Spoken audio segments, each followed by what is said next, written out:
You think Mercedes is back? Think again. Because while the 1-3 finish in Canada may look like a comeback story on the surface, a dominant pole from George Russell, a controlled race under pressure, and a historic first podium for young Andrea Kimi Antonelli, Toto Wolff isn't fooled. Not for a second.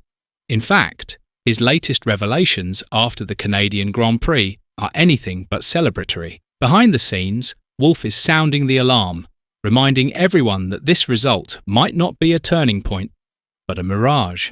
And what he's just revealed about Russell's leadership, Antonelli's sudden rise, and the impact of Mercedes' upgrades paints a picture far more complex than a simple return to form.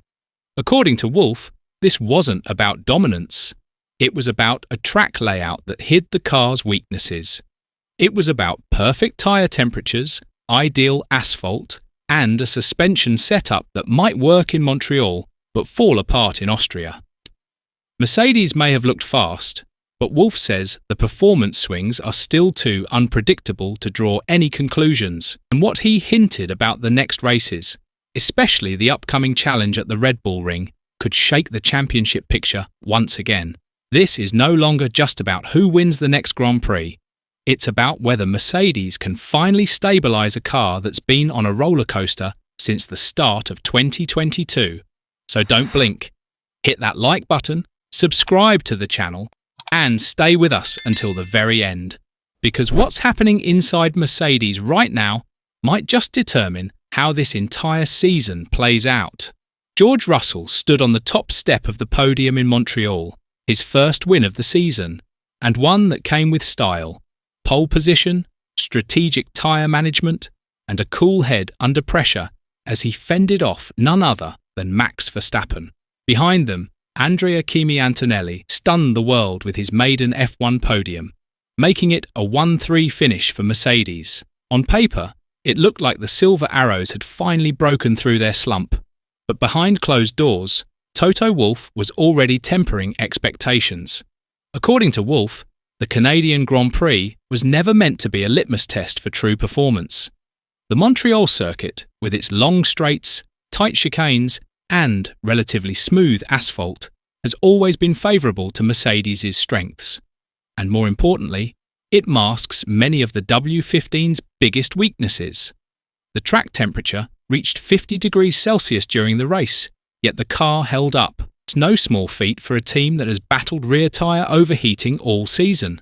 The real question is whether that was due to the team's new upgrades or simply a coincidence of layout and weather. One of the biggest technical developments for Mercedes was the reintroduction of a rear suspension geometry first tested in Imola. At the time, the results were inconclusive, and it was temporarily removed after underwhelming feedback in Monaco and Spain. But in Canada, it returned, and this time it delivered. The car felt more stable, the tyre degradation was under control, and drivers could lean on the rear end without worrying about sudden snap oversteer. Wolff was quick to praise the engineering team for their courage in bringing it back, but also warned that it was still too early to call it a breakthrough. The underlying theme in all of Wolff's comments was caution. He spoke openly about how fragile progress can be under the current regulations. With every upgrade comes risk.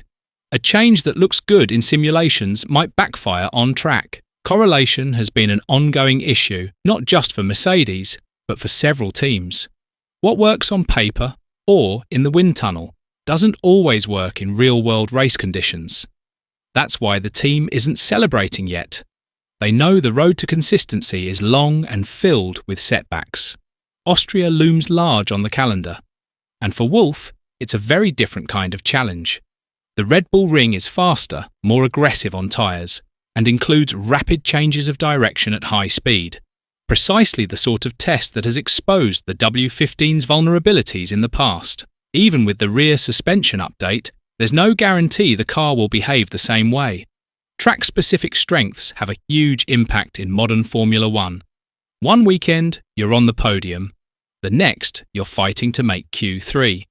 Despite all that, there's no denying the psychological impact of Canada. Russell drove like a leader, calm, sharp, and utterly in control. His radio messages were composed, his tyre strategy was perfectly executed, and for the first time in months, Mercedes looked like a team unified under pressure. Meanwhile, Antonelli delivered one of the most mature drives of any rookie in years. No mistakes, no panic, just pure pace and intelligent racecraft. His third-place finish wasn't just symbolic. It was a message that Mercedes doesn't just have a future, it has a plan. Wolff's remarks about Antonelli were filled with admiration and calculated excitement. He hinted that the young Italian is already influencing the team's direction. His feedback, his driving style, his calmness under pressure, they're all feeding into how the engineers shape the car. And more than that, he's showing Russell something very few rookies can, that the competition starts within. The internal dynamic is shifting. Mercedes may be moving from a veteran-centric structure to one that fully embraces youth, hunger, and adaptability. And for Wolff, that's more than a bonus. It's a necessary evolution. He knows that the days of relying on past glories are over. The modern Formula One grid is younger, faster, and more relentless than ever. Antonelli's rapid rise is not just a story of personal achievement. It's the clearest indication that Mercedes is positioning itself for the long term. And by putting their faith in a teenager who has delivered beyond expectations, they're sending a signal to every rival on the grid. Mercedes is rebuilding not just its car, but its culture. That cultural shift, combined with tactical upgrades and renewed driver chemistry, might just be the secret ingredient Mercedes has been missing. Whether that translates to consistent results is still an open question. But what's certain is that the energy within the garage has changed. It's no longer defined by frustration and missed targets. There's a quiet optimism now. Not loud, not naive, but determined. The kind of mindset that wins championships when the right opportunity comes along. And if Antonelli continues to grow and Russell continues to lead, that opportunity might come sooner than anyone expected. As the grid resets and eyes the high-speed elevation swings of Austria, the whispers surrounding Mercedes are turning into full-blown debate. The paddock isn't asking if they're improving, they're asking how far this resurgence can go. Because unlike past weekends where glimmers of pace fizzled out, Canada delivered something more compelling. A structural shift. A sign that the Silver Arrows might finally be building a foundation sturdy enough to challenge the giants of this era on merit, not just circumstance. It's not just about the new rear suspension or the controlled tyre temperatures, it's the tone of the garage.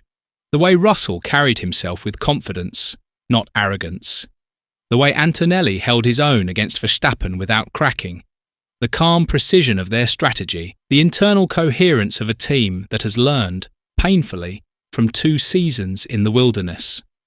Mercedes didn't just win in Montreal, they executed, cleanly, quietly, and with a kind of resilience that doesn't appear overnight.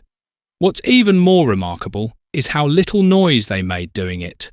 In an era where every fraction of progress is shouted from rooftops, Toto Wolff opted for restraint. No bombastic declarations, no aggressive press campaigns, just cautious optimism and engineering pragmatism. And that, perhaps, is the most telling sign of all, because teams that know they've found something don't need to scream about it. They let the stopwatch do the talking. But in Formula One, nothing is linear. What worked in Montreal could unravel in Spielberg. The altitude, the aggressive curbs, the relentless transitions from slow corners into fast sweepers. Austria is unforgiving. It rewards cars with aerodynamic stability and punishes those without adaptability. And it's here where Mercedes will be truly tested, not just in pace, but in consistency. Can they replicate the Montreal magic? Can the rear-end upgrade survive on a completely different surface? Can Russell maintain momentum under pressure? And can Antonelli keep delivering against drivers twice his age and experience? These are the questions that will define the next chapter of Mercedes' season. But if Wolff's demeanour is anything to go by, the answers won't be rushed. This is not about short-term triumphs. It's about reclaiming a legacy that once seemed unshakable, and doing it in a manner that's sustainable, built not on desperation, but discipline. So while Red Bull continues to manage internal politics, Ferrari wrestles with identity, and McLaren hunts for perfect execution, Mercedes is crafting something different, something colder, sharper, less reactive, more calculated. A campaign defined not by peaks and collapses, but by slow, deliberate escalation. And that's why this moment matters. Because we may not remember Canada as the flashiest Grand Prix of 2025, but we might remember it as the pivot point, when Mercedes stopped asking what went wrong and started answering what comes next.